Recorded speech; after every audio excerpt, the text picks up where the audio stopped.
ஐயோ, இன்னைக்கு மேட்ச் இல்லையே, நம்ம என்ன பண்ணுவோம்? கையெல்லாம் நடுங்குது. சாயங்காலம் எதை போய் பார்ப்போம்? மறுபடியும் ஆஃபீஸ் சீரியல் சரவணன் மீனாட்சி தானா? 92.7 பிக் எஃப்எம்ல லாஸ்ட் 2 மாசமா கிரிக்கெட் பார்த்து சூப்பர் சிங்கர்லேருந்து தப்பிச்ச பாலாஜியோட நீ கேட்டுங்கிறது take it easy uncle. Yellow team, red team, blue டீம்னு ஏதோ சாம்பியன்ஸ் அதை தான் பார்க்கணுமா இன்னைக்கு நம்ம சூப்பர் சிங்கரில்? ஆனந்த வைத்தியநாதரை பார்க்காம 6 மாதம் நிம்மதியாக இருந்தேன். இப்போ மறுபடியும் அதெல்லாம் போச்சா? திருப்பி அதே தான் உட்காந்து பார்க்கணுமா? ஏன்டான்றீங்களா? ஆமாம், இன்னைக்கு மேட்சே கிடையாது. நாளைக்கு தான் வந்து சென்னைக்கு மும்பைக்கு அந்த என்னது குவாலிஃபையர் அதுக்கப்புறம் அடுத்த நாளைக்கு ஒரு மேட்ச். ஆனால் இந்த வாரத்தோட முடிஞ்சு போயிடுமே. 2-2.5 மாசமா இந்த வேர்ல்டு கப் ஆரம்பிச்சு இப்போ இந்த ஐபிஎல் வர வரைக்கும் கிரிக்கெட் வச்சு ஜாலியாக டைம் பாஸ் பண்ணிட்டோம். சம்மரும் முடிய போகுது, கிரிக்கெட்டும் முடிய போகுது. அடுத்த ஆள் தான் டெய்லி சாயங்காலம் போனதுக்கப்புறம் நாதஸ்வரம் முடிஞ்சு போய் ஏதோ ஒரு ஸ்வரம் ஆரம்பிக்க போகுது. அந்த ஸ்வரம் ஓடும்.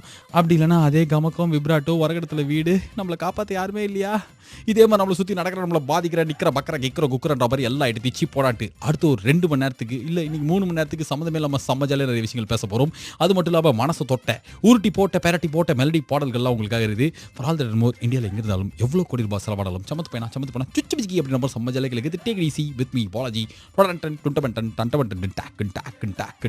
நேற்று இந்த ஐபிஎல்ல 2 மேட்ச், 2மே பயங்கர இன்ட்ரெஸ்டிங். இந்த மேட்ச் இவங்க ஜெயிச்சா உள்ள போயிடுவாங்க, அந்த மேட்ச் அவங்க ஜெயிச்சா உள்ள போயிடுவாங்கன்னு சொல்லிட்டு ஒரு நாக் அவுட் ஸ்டேஜில் இருக்கும்போது ஞாயிற்றுக்கிழமை நம்மளும் எல்லா வேலையும் முடிச்சுட்டு ஒரு 7-7:30 வீட்டுக்கு வந்து என்னது ஃபர்ஸ்ட் மேட்ச் கேன்சலா அப்படின்னு அதிர்ச்சியில் உட்காந்தா 92.7 பிக் எஃப்எம்ல பாலாஜியோட டேக் இட் ஈஸி கேட்டு போது பாருங்கள், எப்பவுமே இப்படி தான் நடக்குது. 8 மணிக்கு நேற்றுக்கு அந்த மேட்சை பார்க்க ஆரம்பித்தேன். எந்த ஹைதராபாத்துக்கு மும்பைக்கும். ஏன்னா பயங்கர knock out stage. Warner வாடாடே Dhawan தொக்குன்னு வாயிலே குத்துறான்ற மாதிரிலாம் அந்த மேட்சை உட்காந்து பார்க்க ஆரம்பிச்சா ஃபுல் மேட்சும் பார்த்து கன்றாவி இன்னே மேட்ச் யார் எதுக்கு அப்படின்ற மாதிரி இந்த பட்டன் ஒரு 500 வாட்டி அமுக்கிற அளவு கன்றாவி மேட்ச் அங்கிள். என்ன ஒரு மந்தமா ஒரு நாக் அவுட் மேட்ச் மாதிரியா இருந்தது. இவனுங்க அடிச்சதே 112, அட்லீஸ்ட் ஒரு 4-5 விக்கெட் முன்னாடி எடுப்பானுங்க அப்படின்னு பார்த்தாக்க அசால்ட்டா 9 விக்கெட்ல அந்த மும்பை ஜெயிச்சிருச்சே. எனக்கு ஹைதராபாத் வந்தா கூட கொஞ்சம் சந்தோஷமாயிட்டு இருக்கும். ஆனால் இந்த மேட்ச் எவ்வளோ மொக்கையாக இருந்தது இல்லை? இதே மாதிரி தான் நம்ம எப்போ வந்து ஃபுல்லாக உட்காந்து ஒரு மேட்சை பார்க்குற நிலமையில இருக்குமோ அந்த மேட்ச் வந்து பார்க்க எதுக்கு யாருக்காக ஆடுறானுங்க அப்படின்ற மாதிரி நான்சென்ஸ் மாதிரி ஆடுவானுங்க. இதே நம்ம பார்க்காத மேட்ச்சில் ஏபி டிவிலியர்ஸ் 133 அடிப்பான், கெயில் மலைமொழிக்கு மகாதேவன் மாதிரி ஆடுவான், திடீர்னு பார்த்தாக்க டையாவும் சூப்பர் ஓவர் விளையாடுவாங்க. Why is happening like this only? I really don't know. Andal நாளைக்கு இந்த சிஎஸ்கே மும்பை மேட்ச் பயங்கர ஆர்வமா இட்ஸ் குவாலிஃபயர் அண்டால் அப்படின்னு சொல்லிட்டு பார்த்தோன்னா அசால்ட்டாக ஏதோ ஒரு டீம் ஜெயிச்சுட்டு போயிடும். இந்த கிரிக்கெட் நம்மளுக்கு செம்மையாக கலாய்க்குதுல. இந்த ஐபிஎல் நான் இன்னொரு விஷயம் கண்டுபிடிச்சேன். அதாவது இந்த 10 வருஷம் ஐபிஎல் வரலாற்றில் எனக்கு சுத்தமாக பிடிக்காத டீம் எதுன்னு சொல்லிட்டு ஒரு செம கன்ஃபியூஷனில் இருந்தேன். இந்த வருஷம் தான் அது கன்ஃபார்ம் ஆச்சு. கொஞ்ச நேரத்தில் வந்து எப்படி கன்ஃபார்ம் ஆச்சுன்னு சொல்கிறேன். நீ கேட்டுங்கிறது take it easy with me Balaji of the IPL cricket. ஒரு 7-8 வருஷமாக இந்த ஐபிஎல் ஆரம்பிச்சதுலேருந்து எந்த டீமை நம்மளுக்கு சுத்தமாக பிடிக்காதுன்ற ஒரு செம்ம கன்ஃபியூஷன். ஏன்னா இந்த டெல்லிலாம் கன்சிடரே பண்ணக்கூடாது. டெல்லி டீமே கிடையாது. டெல்லியில் இருக்கிறவங்களுக்கே வந்து வேறு ஏதாவது டீம் தான் பிடிக்கும். அந்த மாதிரி ஒரு மந்தமான நடாது அப்படின்ற மாதிரி ஒரு டீமில் அதே மாதிரி தான் இந்த ஹைதராபாத்தும் ஒரு வாட்டி செம்மையாக இருக்கும், இன்னொரு வாட்டிலாம் இதெல்லாம் எதுக்கு இல்லை யாருக்காக அப்படின்ற மாதிரி அந்த டீம் இருக்கும். ஆனால் பிடிக்கவே பிடிக்காத கேட்டகரியில் வந்து கண்டிப்பாக 2 டீம் வந்து வந்துனே இருக்கும். அந்த 2 டீம் தான் மும்பை அண்ட் கல்கட்டா. கரெக்டாக இருக்கும். உங்களுக்கு மும்பை கல்கட்டா பிடிக்குமா? எனக்கும் பஞ்சு மிட்டாய்க்கு ஆஃபீஸில் யாருக்குமே பிடிக்காது. 92.7 பிக் எஃப்எம்ல பாலாஜி ஒரு டேக் இட் ஈஸி கேட்டுன்னு இருக்கும்போது 8 வருஷ கன்ஃபியூஷனுக்கு இப்போ தான் ஆனால் இந்த ஐபிஎல்ல தான் வந்து செம்மையாக ஸ்ட்ராங்காக இல்லை இதுதான் இருக்கிறதுலே பிடிக்காத டீம் அப்படின்னு சொல்லிட்டு கட்சிது எங்கள் என்ன தெரியுமாச்சு? அன்றைக்கி ஒரு நாளைக்கு மேட்ச் நடந்தது இல்லை, மும்பைக்கும் கல்கட்டாக்கும் பயங்கரமான நாக் அவுட் குரூஷுவல் ஸ்டேஜ் போட்டி அப்படிலாம் சொல்லிட்டு ஷாருக் கானே ஸ்டேஜில் வந்து பார்த்தாரு. அந்த மேட்ச்சில் வந்து கொஞ்ச நேரத்தில் என்னாச்சுன்னா முதல்ல வந்து 2 டீம் பிடிக்காத டீம் தான் பார்க்கவே இல்லை. அதுக்கப்புறம் டிவி போட்டு உட்காந்தா என்னையும் அறியாமல் என்னதான் பொலாடு வந்து பயங்கர கோணங்கி சேஷ்டை பண்ணாலும் திமிருத்தனமாக நடந்துக்கிட்டாலும் ரோஹித் சர்மாக்கு ராம்கோபால் வர்மாவை பார்த்தாலே செம்ம கடுப்பானாலும் ஹர்பஜன் சிங் என்ன ஆணவத்தில் ஆடுறான்ற மாதிரிலாம் யோசிச்சாலும் அந்த டீமுக்கு தான் என்னையும் அறியாமல் ஆட்டோமேட்டிக்காக சப்போர்ட் போயிடுச்சு. அது ஏனே தெரியல. இந்த டீமில் 4-5 பிளேயர் பிடிக்காது, டீமே திமிரு பிடிச்ச டீம் மாதிரி இந்த மும்பை தெரியும். ஆனால் அந்த பக்கத்தில் இருக்கிற ஒரே ஒரு கம்பீர்னால மொத்த கல்கட்டா டீமையும் பிடிக்காம போயிடுச்சு. ஏன் அந்த கம்பீர் மேலே இவ்வளோ கோவனே தெரில. ஆனால் இந்த 8 வருஷம் ஐபிஎல்ல சுத்தமாக பிடிக்காத டீம் இந்த கம்பீர் விளையாடுற டீம் தான் அப்படின்றத அன்றைக்கி ஆணித்தரமாக தோணியது. அப்படி என்னடா பண்ணான்றீங்களா? ஒரே ஒரு வாட்டியாவது நீங்கள் பார்த்துருக்கீங்களா? மேட்ச் பால்னு ஒன்று கொடுப்பாங்களே, அந்த வோடஃபோன் பாவம் அந்த பரிதாபம் பிடிச்ச ஃபேனு என்ன பண்ணுறதுனே தெரியாமல் தத்தக்கா நாங்கள் நிற்கும்போது ஃபாரின்லேருந்து எந்த கேப்டன் வந்தாலும் இன்ஃபேக்ட் தோனி கூட என்ன பண்ணுவாங்கன்னா சிரிச்சினே ஹே கங்க்ராச்சுலேஷன் சூப்பராக இதுக்கெல்லாம் போட்டியில் கலந்துன்னு வந்துட்டு பற்றியான்ற மாதிரி பயங்கரமாக வந்து பாசமாக வந்து சைன்லாம் போட்டு கொடுப்பாங்க. ஆனால் ஒரு நாளைக்காவது நீங்கள் Gautam Gambhir super what a fantastic guy you ஆர்னு சொல்லிட்டு சிரிச்ச மூஞ்சியோட சேகன் குத்து பார்த்துருக்கீங்களா? அந்த கம்பீர் குத்ததே கிடையாதுல்ல. ஜெயிச்சாலும் தோத்தாலும் மூஞ்ச அப்படின்ற மாதிரி உருன்னு வச்சுட்டு பொன்னம்பலத்தோட பெரியப்பா பையன் மாதிரி இருக்கிறதுனாலே என்னன்னு தெரியல இந்த கல்கட்டா டீம் பிடிக்காம போயிடுச்சு அங்கிள். இத்தனைக்கும் எனக்கு ஷாருக் கான்லாம் ரொம்ப பிடிக்கும். அந்த ஒரே ஒரு ரீசன்னாலேயே அன்றைக்கி மும்பை ஜெயிக்கணும்னு வேண்டிட்டு நாளைக்கு ஜெயிச்சு அந்த மும்பை வந்து சென்னையோட விளையாட போகுதே இப்போ யாருக்கடா அப்படின்ட்டு இப்போ யாருக்கு நம்மளுக்கு தான் மும்பையெல்லாம் பொக்குன்னு வாயிலே குத்தி நாளைக்கு அனுப்புவோம். இன்னைக்கு மேட்ச் இல்லை, இதோட கிரிக்கெட் பற்றி நிறுத்திக்கலாம். இதுக்கப்புறம் வேறு எதாவது பற்றி பேசலாம். ஓகே, நீ கேட்டுக்கிறது take it easy with me Balaji. இந்த ஐபிஎல்லை பார்த்துட்டு 2-2.5 மாசமாக கிரிக்கெட்டோடையே இருந்ததுனால பழைய கிரிக்கெட் விளையாடுற ஃபீலிங்ஸ்லாம் ஞாபகம் வந்துருச்சு. பயங்கரமா இருக்கும்ல. மை நேம்னு டீம் போடுவோமே. நல்ல பிளேயர்லாம் நிற்பான் எதிர்க்க. நம்ம கண்ணு முன்னாடி அவன் செம்மையாக விளையாடுவான். பேட்டிங் போலிங்லாம் சூப்பர் தெரியும். ஆனால் நம்ம பெஸ்ட் ஃப்ரெண்டாக தான் நம்ம ஃபஸ்ட்டு டீமில் எடுப்போம். ராஜேஷ் அப்படின்னுவோம். அப்படியே அந்த ராஜேஷ்க்கு எதுவுமே வராது, உருப்படவே மாட்டான். ஆனால் வந்து செம்மையாக அவனை டீமில் எடுப்போம். நம்மளுக்கு ஒரு சந்தோஷம், நானும் அவனு ஒரே டீமில் இருக்குன்ற மாதிரி செம்மையாக இருக்கும்ல. 92.7 பிகப் ஃபுல்லாக பால் டிடிசி கேட்டு இருக்கும்போது திடீர்னு ஏடா ஞாபகம் வந்துட்டீங்களா? இவங்க இவ்வளோ மேட்ச் விளையாடுறானுங்க. ஆனால் நம்ம வாரம் ஞாயிற்றுக்கிழமை அன்னைக்கு காலங்காத்தால ஒரே ஒரு பையன் வந்து ஃபஸ்ட்டு எழுந்துப்பான். ஏந்தி எல்லாரோட வீட்லையும் போயிட்டு எல்லா ஆண்டிக்கிட்டையும் வந்து திட்டு வாங்குவான். ஆனால் இந்த கிரிக்கெட் விளையாடுறத நான் ஒண்டி நம்மளுக்கு அலாம் அடிக்கிறதுக்கு ஒரு 10 நிமிஷம் முன்னாடியே முழிப்பு வந்துடும். ஐயோ டைம் ஆயிடுச்சு, இன்னும் வந்து கூப்பிடலையேன்னு சொல்லிட்டு கரெக்டாக ஓடி வரும். அம்மா என்னம்மா அப்படின்னு சொல்லிட்டு நம்ம அப்படியே சைக்கிளில் டபுள் ஏறி போய் எல்லாரையும் கலெக்ட் பண்ணி கிரவுண்டில் வந்து அப்படியே போய் நிற்போம்ல, செம்மையாக இருக்கும். அப்போ தான் யாருமே ஆள் வரலன்னா நமக்குள்ளேயே மைனேம் போட்டுப்போம். அப்படி இல்லை அப்படின்னா காலகாலமாக ஒரே ஒரு டீம் தான் நம்ம கூட பெட் மேட்சே விளையாடும். அதுவும் என்ன பெட்டுனா பால் பெட்டு. அது யாருக்கு எதுக்குன்னே தெரியாது. 35 ரூபா அப்போ பால். அந்த பாலை வந்து 2 டீமும் ஷேர் பண்ணி வாங்கி ஜெயிக்கிற டீம் பால் எடுத்துன்னு போயிடும். இதே பணக்கார டீமாக இருந்ததுன்னா 50 ரூபா பெட்லாம் விளையாடும். அந்த 50 ரூபா வந்து மேட்ச் முடிஞ்சதுக்கப்புறம் வாட்டர் பேக்கெட் வாங்கிடுறதுல செலவாயிடும். அந்த 50 ரூபாய்க்கு மேலே ஆச்சு யாராவது வாட்டர் பேக்கெட் வாங்கி கொடுக்குறாங்க, ரஸ்னா பேக்கெட் வாங்கி கொடுக்குறாங்கன்னா அன்றைக்கி நம்மளுக்கு அவன் தான் கடவுள், அவன் தான் தெய்வம் மாதிரி. எல்லா டீம்லேயும் வந்து ஒரு பணக்கார வீட்டு பையன் இருப்பான். அவன் வந்து கையில் ஒரு 25 ரூபா 30 ரூபா எடுத்துன்னு வருவான். மேட்ச் முடியும் போது அவன் கூட சைக்கிளில் போகிறதுக்கு அவன் கூட நடந்து போகிறதுக்கு செம போட்டி நடக்கும். ஏன்னா அவன் ரஸ்னா அவன் குடிக்கும் போது நம்மளுக்கும் வாங்கி கொடுப்பான். முஞ்சாய் கொஞ்சம் வசதி ஜாஸ்தியாக தான் பஃபும் வாங்கி கொடுப்பான். அப்படி நம்மளுக்கு வசதியே இல்லைன்னா நம்ம என்னோட டெக்னிக்லாம் என்னன்னா கிரவுண்டில் வந்து இந்த பெப்சி ஐஸ் விற்பாரு அந்த அண்ணன், அவர் ஃப்ரெண்டு பிடிச்சிப்பேன். அப்படியே டெய்லி மேட்ச் விளையாடும்போது பேசி என்னன்னா வியாபாரம் அப்படிலாம் கேட்டோன்னா ஒரு 2 நாள் கழிச்சு கடன் கொடுப்பாரு. அண்ணா அடுத்த மேட்ச் கொடுத்துட்றேன் நான் இந்தாப்பா அப்படின்னு கொடுத்துருவார். 4 வாட்டிக்கு மேலே கேட்டால் தான் அவர் நம்மளை ரொம்ப இலக்காரமாக அவமானகரமாக பார்ப்பார். இதே மாதிரி ஆப்போசிட் டீம் கூட சண்டை போடுறது, புதுசாக ஸ்டெப்பு வாங்கினா அது பெருமையாக எடுத்துகிட்டு போயிட்டு நம்ம சைக்கிளில் பின்னாடி சொருகும் போது ஒரு கர்வம் வரும், ஏன் ஸ்டெம்பு அப்படின்ற மாதிரி. ஐயோ இன்னும் நிறையா இருக்குது. இப்போ பேசினா 7 வீக்ஸ் பேசின ஃபீலிங் வரணும். கொஞ்சம் நேரத்தில் சொல்கிறேன். இது take it easy with me Balaji. அது பாலியகால் ஞாபகம் கஷ்டப்பட்டு கடைக்கு போய் ரொம்ப செலக்ட் பண்ணி இந்த பால் பவுன்ஸ் ஆகும் கிழியாது அப்படிலாம் சொல்லிட்டு பயங்கரமாக ஆராய்ச்சிலாம் பிச்சு ரிப்போர்ட் பண்ணுற மாதிரி பண்ணி காஸ்கோ பால் வாங்கிட்டு வருவோம். அங்கேருந்து கிரவுண்டில் வந்து எங்கள் பெருமையாக எங்கப்பா நான் தான் பால் வாங்கிட்டு இருந்தேன் அப்படின்னா காஸ்கோ வாங்கினேன் மெர்க்குரி வாங்கலான்னு செம்ம கடுப்பாய் அடுத்த வாட்டி மெர்க்குரி வாங்கினேன் இங்கே காஸ்கோ வாங்கலான்னு யாரான்றீங்களா? நம்ம ஏரியாவில் கிரிக்கெட் விளையாட போய் சின்ன வயசில் 92.7 பிகப் ஃபுல்லாக பால் டேக் இட் ஈஸி கேட்டிருக்கும் போது இந்த ஐபிஎல் கிரிக்கெட்லாம் பார்த்து திடீர்னு நம்ம விளையாட பாலிய கால கிரிக்கெட்லாம் ஞாபகம் வந்து அதோட ஞாபகத்தில் சாயங்காலத்தில் ஏதாவது சில டீம் கூட ஆடும்போதெல்லாம் இந்த ஸ்கோர் கேட்டு நம்மளை சாவச்சிருவானுங்களா. ஒவ்வொரு பாலுக்கும் ஸ்கோர் கேட்பானுங்க. என் ஸ்கோர் என்ன செம்ம கடுப்பாகும். என்ன எதுக்கத்தாலும் கேட்டேன்னு திருப்பி கேட்க முடியாது. என்ன கேட்குறேன் ஒரு 6 அடிக்கு ஆஜானு போகவா இருப்பான். நம்ம த்ரூன்னு இருப்போம். அப்படியே பயத்திலேயே சொல்லிடுவோம். இவனுங்க கூட பரவாயில்ல, ஒரு 4 ஓவருக்கு ஸ்கோரே கேட்க மாட்டானுங்க. திடீர்னு வந்து எப்படி 56 எப்படி வந்து சொல்லு, எப்படி ஃபர்ஸ்ட் பால் அந்த பால் எந்த இடத்துல வச்சுங்க 2 ரன்னு ஓகே 3 அப்புறம் எங்கே வைடு போச்சு அப்படின்னு சொல்லிட்டு 4 ஓவருக்கு சேர்த்து கணக்கு கேட்கும்போது அப்படியே பைத்தியம் பூச்சுற மாதிரி ஆகும். ஆனால் திருப்பி வேறு வழியெல்லாம் சொல்லி அங்கே தான் வந்து பயங்கர சண்டே ஆகும் அங்கிள். ஆமான்றீங்களா? ஆமாம், கிரௌண்டில் விளையாடும்போது வேறு எதுக்கு சண்டே ஆகும். 92.7 பிகப் ஃபுல்ல பாலாஜியோட டேக் இட் ஈஸி கேட்டும்போது செம்மையாக அந்த கிரிக்கெட் ஞாபகம் வந்ததுனால அதை பற்றி பேசினுக்கிறோம். அந்த வகையில் இந்த ஸ்கோர் சொல்கிறது ஒரு செம்ம கடுப்பு அப்படின்னா ரெண்டாவது கடுப்பு என்ன தெரியுமா? இந்த லெஃப்ட் ஹேண்ட் பேட்ஸ்மேன். இந்த இன்டர்நேஷனல் கிரிக்கெட் மாதிரிலாம் ஒரு டீமில் 4 லெஃப்ட் ஹேண்டர்லாம் இருக்க மாட்டாங்க. லொட்டகை யாரோ ஒத்தனா இருப்பான். அவன் இருந்தானா செம்ம கடுப்பு. இந்த ஃபீல்டிங்கை மாற்றி நம்ம ஏதோ நிஜமாலே இன்டர்நேஷனல் போலிங் மாதிரி லெக் சைடில் என்னடா இங்கே நின்றுருக்கு அப்படின்னு சொல்லிட்டு இந்த லெஃப்ட் ஹேண்டுக்கு நிற்கும் போது இந்த பக்கம் அந்த பக்கம் ஓட வைப்பானுங்க அங்கிள். அதுவும் இந்த கேப்டன்லாம் உசாராக வந்து ஃப்ரண்ட்டில் நின்றுப்பானுங்க, இல்லை கீப்பர் நின்றுப்பானுங்க. ஏன்னா அவனுக்கு கேப்டனில் நம்மள தான் வந்து இந்த பக்கம் அந்த பக்கம் மாற்றி ஐயோ அது ஒரு கடுப்பா. ரெண்டாவது கடுப்பு என்ன அப்படின்னா காட் சேஞ்ச்.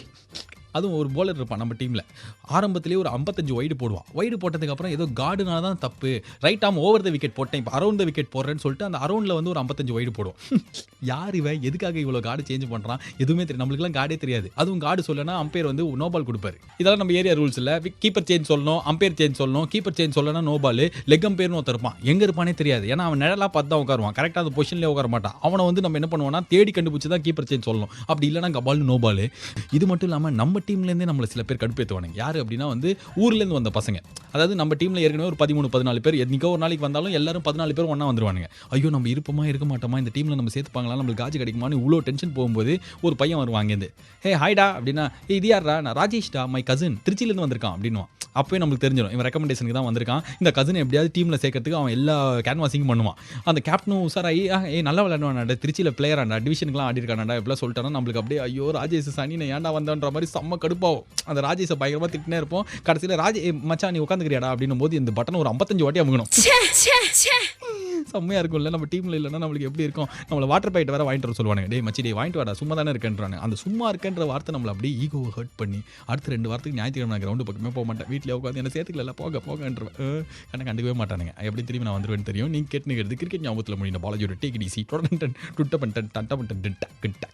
ஒரு நாள் மேட்ச்சில் அது நம்மளுக்கு எப்படி ஆயிடுச்சுல பஞ்சு மிட்டாயெல்லாம் அழுகுறான். எப்போ பாரு கிரிக்கெட்டே பார்த்துட்டு இருந்தே அப்படின்ற மாதிரி 92.7 பிகேஃபுல் பாலாஜியோட டேக் இட் ஈஸி கேட்டு இருக்கும்போது இந்த மேட்சை பார்த்து ஐபிஎல் வேர்ல்டு கப் எல்லாத்தையும் அப்படியே மனப்பாடம் பண்ணதுக்கப்புறம் சின்ன வயசில் நம்ம வளர்ற ஞாயிற்றுக்கிழமை கிரிக்கெட்டில் ஞாபகம் வந்து சாயங்காலத்துலேருந்து அதை பற்றி தான் பேசினுக்கிறோம். ஃபஸ்ட்டு 6 ஓவரில் நம்ம டீம் பிளேயர்ஸே வந்து நல்லா ஆடி செம்மையாக ஆச்சுருந்தாலும் நம்மளுக்கு மனசு ஒரு பக்கம் வந்து சொல்லியிருக்கோம். என்ன 12 ஓவர் மேட்ச் இவனுங்களே 6 ஓவர் ஆடுறானுங்களேன்னு சொல்லிட்டு நம்மளோட அட்வைஸ் எல்லாம் நம்ம இங்கேயே கத்துவோம். டே லெஃப்ட்டில் போய் அடி, லெக்கில் அடிப்பாங்க, ஆலையில் பாரு அப்படின்னு ஃபஸ்ட்டு. அது கொஞ்சம் அச்சாடுறா அப்படின்னு, கையில் விக்கெட் இருக்கிறா அப்படின்னு. இது எல்லாத்துக்கும் காரணம் என்ன அப்படின்னா, இன்னும் ஆடலடா காஜி கிடைக்கலடான்னு அர்த்தம் இல்லை. செம்மையாக இருக்கும். அவங்க ஆடுறவங்களுக்கு நம்ம கொஞ்சம் லைட்டாக டென்ஷன் ஆகிடும். இப்படி நம்ம கத்த ஆரம்பிச்சோன்னா கரெக்டாக ஒரு 1.3 ஓவர்ஸில் அவுட் ஆகி கரெக்டாக வெளில வந்துருவானுங்க. ஆனால் நம்ம இது அவ்வளோ கத்திரதுக்கு பலனே இருக்காது. நம்மள இறக்கி விட மாட்டானுங்க. கேப்டன் பேட் இருந்து போயிடுவான். நம்ம தான் நம்மளுக்கு டீம் பேட்ரியாட்டிசம்லாம் பயங்கரமாக இருந்து ஒரே டீமுக்காக விளையாண்டு இருப்போம். ஆனால் நம்ம போய் விளையாடுற கிரவுண்டில் எல்லா கிரவுண்ட்லேயும் வந்து யாராவது ஒரு 4-5 பசங்க இருப்பானுங்க. யார் இவனுங்க அப்படின்னா வந்து ஒரே டைமில் அன்றைக்கி கிரவுண்டில் ஒரு 50 மேட்ச் நடந்ததுன்னா இவனுக்கு ஒரு 3-4 மேட்ச்சில் அட் அ டைம் விளையாண்டு இருப்பானுங்க. ஒரு இடத்துல பேட்டிங் முடிச்சுட்டு இன்னொரு இடத்துல போலிங் போட்டு திருப்பி இன்னொரு இடத்துல வந்து பேட்டிங் விளையாடுற மாதிரி செம்ம ஆல்ரவுண்டர். எப்படி இவனுக்கு இப்படி கிரிக்கெட் விளையாடுறானுங்க, எப்படி இவங்களுக்கு எல்லாரையும் தெரிஞ்சிருக்கு, எல்லாரும் எப்படி இவனுக்கு மேட்ச் வாங்க போகிறாங்க, எனக்கு பயங்கர ஹீரோ அவனுக்கு தான். சரி இவனுங்களாம் நம்மளாம் ஒரே டீமில் சேர்த்துக்க மாட்டேன்றானுங்க, இவங்களை 3 டீமில் கூப்பிட்டு விளையாடுறானுங்களேன்னு சொல்லிட்டு வேறு யார் இருப்பானுங்கன்னா இந்த மாதிரி 1000-2000 பேர் ஒரு கிரவுண்டில் விளையாடும் போது ஏதாவது ஒரு மிடில் பிச்சு சென்ட்ரு பிச்சில் வந்து ரொம்ப நேரம் நம்மளும் காலைல ஒரு 7 மணிக்கு போயிருப்போம். 9 மணிக்கு பார்த்தாலும் அந்த ஸ்டெம்பில் அந்த பிச்சில் வந்து ஸ்டெம்ப் அடிச்சு வச்சிருக்கோம். ஆனால் யாருமே விளையாட மாட்டானுங்க.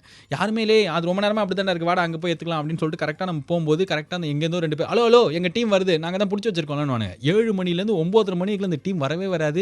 யாரோ ஒரு 2 பேர் ஒண்டி அந்த கிரவுண்டு அந்த பிச்சுக்கு நடுவில் உட்காந்துருப்பானுங்க. பார்த்தாலே செம்ம கடுப்போம். ஆனால் இவங்க கிட்ட எதுக்கு சண்டை வலிச்சிங்கன்னு சொல்லிட்டு நம்ம டீசன்ட் கைஸில் நம்ம கிரவுண்டுக்கு என்ன சண்டையை போட போகிறோம். யாராவது சண்டை போட்டிருந்தாலும் நம்ம அப்படியே பயமாக எட்டி பார்த்துட்டு எதை நம்ம போட்ட சண்டை மாதிரி வெறுமையாக சொல்லுவோம். இந்த கிரவுண்டில் செம்ம சண்டை அச்சம் வாய வச்சு அப்படின்ற மாதிரிலாம் கதை விட்டுப்போம். ஆனால் நம்மளுக்கு ஆக்சுவலாக சண்டைனா பயம். அதுவும் குறிப்பாக என்ன பயம்னா எவனா ஸ்டெம்பு கும்பிட்டு எடுத்து மண்ணில் வச்சிட போகிறான்னு சொல்லிட்டு கிரிக்கெட்டில் இந்த கிரவுண்டில் வர சண்டை ஒண்டி எல்லா டைம்லையும் நம்ம ஸ்பெக்டேட்டராக இருக்கிறது நம்மளுக்கு சேஃப் இல்லை அங்கிள். இதே மாதிரி இன்னும் நிறைய மெமரிஸ்லாம் இருக்குது. ஆனால் இப்போயே சொன்னோன்னா என்னடா இவன் ஃபுல்லாக கிரிக்கெட்டே பேசினேன் அப்படின்னு சொல்லிட்டு அந்த ஆண்டி பக்கத்தில் இருக்கிற எஃப்எம்க்கு போயிட்டு ஏதாவது அங்கே நேர்களே எஸ்எம்எஸ் அனுப்புங்கன்னு வாங்க. அதை கேட்க ஆரம்பிச்சிட்டாங்கன்னா அதனால கிரிக்கெட் இப்போ ஸ்டாப் பண்ணிக்கலாம். நீங்கள் கேட்டுங்கிறது take it easy with me Balaji. இன்னைக்கு லைட்டாக அசத்த போகுது யார் மாதிரி ஆயிடுச்சுல்ல. இந்த கிரிக்கெட் கிரவுண்டுகள் நடக்கிற நகைச்சுவை அப்படின்ற மாதிரி நான் பேச ஆரம்பிச்சிட்டேன். இந்த பாட்டை கேட்கும்போது ஒரு மன சந்தோஷம் வருது இல்லை, சும்மா ப்ரீஸியா சும்மா கோசியான்ற மாதிரி என்னென்னா அப்படின்னு இந்த கமக்கம் விராட்டெல்லாம் செம்மையாக இருக்குல்ல. இன்னும் 2 மாதம் கழிச்சு சொல்லி டிவிலே போட்டுருவாங்க படத்துன்றீங்களா அண்ணன். பாட்டுலாம் எப்போலாம் கேட்கலாம்ல. 92.7 பிகப் உங்களை பாலாஜி டேக் டிசி கேட்டு இருக்கும்போது என்னாச்சுன்னா ஒரு செம்ம இன்ட்ரெஸ்டிங் தாத்தா ஒருத்தரை பார்த்தேன் அங்கிள். யாரா சொந்தக்காரரானு நோ யாருன்னே தெரியாது அந்த தாத்தா. ஆனால் இந்த தாத்தா வந்து கிட்டத்தட்ட ஒரு 20 இயர்ஸாக ஒரு ஆக்டிவிட்டி பண்ணி அதை போகிற போக்கில் அசால்ட்டாக சொல்லிட்டு போயிட்டார். என்னடா செம்மையாக இருக்காரு இவருன்னு. என்ன தெரியுமா, தாத்தா வந்து 20 இயர்ஸ் முன்னாடியே ரிட்டையர் ஆகிட்டார். 2 பையனையும் வழக்கம் போல் செம்மையாக படிக்க வச்சு இன்ஜினியர் ஆக்கி அப்படியே ஃபாரின்லாம் அமிச்சு அவங்களாம் வந்து வீடு வாங்கி செட்டில் ஆகி பேரன் குழந்தைலாம் வந்து சூப்பர் செட்டில்டு தாத்தா. ஸோ இவரோட ஹாபியே 20 இயர்ஸாக என்ன அப்படின்னா வீட்டிலேருந்து ஒரு 500 மீட்டர்ஸ் வாக்கிங் வந்து சனி ஞாயிறில் போவார். என்னடா இதெல்லாம் என்ன விஷயம்ன்றீங்களா? இல்லை கேளுங்க. இந்த 500 மீட்டர்ஸ் போனதுக்கப்புறம் ஒரு கிரவுண்டு வரும். 2000-3000 பசங்க விளையாடுற அந்த கிரவுண்டில் 20 இயர்ஸாக நடக்கிற எல்லா மேட்சுக்கும் இந்த தாத்தா தான் வந்து ஸ்கோர் என்றார். நிஜமாலே தான். என்னன்னா இந்த தாத்தாக்கு ரொம்ப பிடிச்ச விஷயம் கிரவுண்டில் போய் உட்காந்து பசங்க விளையாடுற கிரிக்கெட்டை பார்த்து அதில் இருக்கிற மேட்சோட ஸ்கோர்லாம் வந்து ப்ராப்பராக என்றது தான் இவரோட வேலையே, இவரோட ஹாபியே, இவருக்கு ரொம்ப பிடிச்ச விஷயமே. ஒரு சனிக்கிழமை ஞாயிற்றுக்கிழமை தாத்தா வரலன்னா 4 டீம்லேருந்து பசங்களாம் போய் தாத்தா என்னாச்சு உடம்பு சரியில்லையான்ட்டு போயிடுவாங்க வீட்டுக்கு. அந்த மாதிரி அந்த கிரவுண்டில் இருக்கிற எல்லா பசங்களும் சின்ன குழந்தையா இருக்கிறது இன்னைக்கு கடா மாடு மாதிரி அங்கே போய் விளையாடுற வரைக்கும் இவருக்கு தெரியுது. டே தினேஷ் அவன் 2 ரன் ஏற்றி சொல்கிறான்டா அப்படின்னு ஒரு பையனை பார்த்து கத்துறாரு. கையில் ஒரு நோட்டு ஒரு பேனா எதுவுமே கிடையாது. ஆனால் கிரவுண்டில் இருக்கிற எல்லா ஸ்கோரையும் செம்ம இன்ட்ரெஸ்டிங்காக அவர் கவுண்ட் பண்ணுறத பார்க்கும்போது என்ன ஒரு கேரக்டர்ல இந்த தாத்தா. அதுவும் ஒரு நாள் 2 நாள் பண்ணல, 20 இயர்ஸா இஸ் டூயிங் திஸ் அடபட்டன். எனக்கு இந்த மாதிரிலாம் தாத்தாவை பார்த்தா செம்மையாக பிடிக்கும். இன்னும் பாருங்களேன் நம்மளுக்குலாம் எவ்வளோ டெடிகேஷன் இருக்குது. என்ன நியூ இயருக்கு ஒரு ரெசல்யூஷன் எடுப்போம், எத்தனை நாள் இருப்போம். அதே மாதிரி ஜிம்முக்கு சேருவோம், எத்தனை நாள் போவோம். ஆனால் நீங்கள் எல்லா ஏரியாலையும் பார்க்கலாம். காலங்காத்தால 5-5:30 வாக்கிங் வர தாத்தா ஒரு 5-10 வருஷமாக அதே ரோட்டில் தான் வாக்கிங் போயிருப்பார். டெய்லி சாயங்காலம் இந்த பக்கம் கோயிலுக்கு ஒரு தாத்தா போகிறார் அப்படின்னா அந்த கோயிலுக்கு போகிற தாத்தாவை நம்ம ஒரு 15 வருஷத்துக்கு பார்க்கலாம். ஏன்னா அவங்களுக்குலாம் ஒரு ரொட்டீன் செட் ஆகிடுச்சுன்னா அதை கண்டிப்பாக பண்ணுவாங்க. இந்து பேப்பர் படிக்கிற தாத்தா எவ்வளோ பேர் இருக்காங்க. இவங்களுக்குலாம் எவ்வளோ ஒரு டெடிகேஷன், எவ்வளோ ஒரு சின்சியரிட்டி, அவங்க கான்சன்ட்ரேஷன் ஒரு விஷயத்தில் எவ்வளோ நேரம் இருக்குது. இந்த தாத்தாவை பாருங்கள் 20 இயர்ஸ் ஒரு பண்ணிருக்காரு. அவர் கூட தான் கையில் ஸ்மார்ட் ஃபோன் வச்சிருக்காரு. பையன் வாங்கி கொடுத்தான அமெரிக்காலேருந்து. அவருக்கும் வீட்டில் அதே டிவி இருக்குது. அவருக்கும் ஜோடி நம்பர் 1 வரும், ராதா மேம் பார்க்கலாம். ஆனால் தாத்தா 20 இயர்ஸாக ஒரு விஷயத்தை ரொம்ப ரசித்து லவ் பண்ணி ரொம்ப விருப்பப்பட்டு இன்றைக்கி விளையாடுற அந்த 4வது குழந்தை வரைக்கும் அந்த தாத்தாக்கு பேர் தெரியுது, ஜாலியாக பண்ணுறாரு. செம்ம இன்ஸ்பிரேஷனில் இவர். இந்த தாத்தா எங்கடா இருக்காருன்றீங்களா? டி நகரில் இருக்கார். சோமசுந்தர கிரவுண்டுக்கு போனீங்கன்னா அவர் பார்க்கலாம். அவர் பேர்லாம் எனக்கு தெரியல, அதெல்லாம் கேட்கல. ஆனால் செம்மையாக அவர் கூட பேசும்போது சுச்சுக்கோ தாத்தா அப்படின்னு சொல்லிட்டு நான் கட்டி பிடிச்சி செல்ஃபி எடுத்து குல்ஃபிலாம் சாப்பிட்டேன். ஓகே நீ கேட்டுக்கிறது தாத்தாவை பார்த்த பாலாஜியோட டேக் டிசி. நள்ளிரவில் ஓட்டலுக்குள் புகுந்து 60 கிலோ இட்லி மாவு திருட்டு. ஒழுங்கா சொல்லிட்டீங்களா? கரெக்ட்டா தான் சொல்றேன். இட்லி மாவ தான் திருடிருக்காங்க. பகல்ல நம்மகிட்ட அவங்க எடுப்பாங்க. நைட்ல யாரோ அவங்ககிட்ட போய் திருடுறாங்க. ஹோட்டல் உரிமையாளரே கைவரிசை காமிச்சாரா? அப்படின்ற மாரி பயங்கர திடுக்கிடும் விசாரணைலாம் நடந்துட்டு இருக்குதாம். செம்ம இன்ட்ரஸ்டிங் கேஸ்ல. முன்னாடிலாம் நடந்தது என்ன 4வது எபிசோடு வரும். அதில வந்து இட்லி மாவு என்ன நடந்தது? ஒரு சிறிய இடைவேளைக்குன்னு சொல்லிட்டு ஒரு சப்ப மேட்டர் எப்படி சொல்லுவாங்க. இப்பலாம் அது கிடையவே கிடையாதுல்ல. இப்ப என்னது இருக்குது இப்ப வீட்டுக்கு போனதுக்கப்புறம் பண்றதுக்கு? எதுவுமே இல்லையே.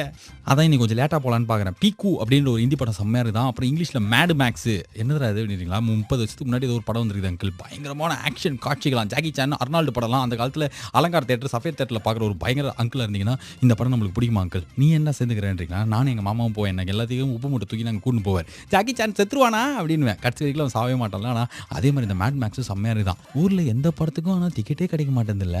இவங்கெல்லாம் யாரு எப்போ பாரு தியேட்டர்லேயே தான் இருப்பாங்களான்னு சொல்லிட்டு எல்லா படத்துக்கும் கும்பல்.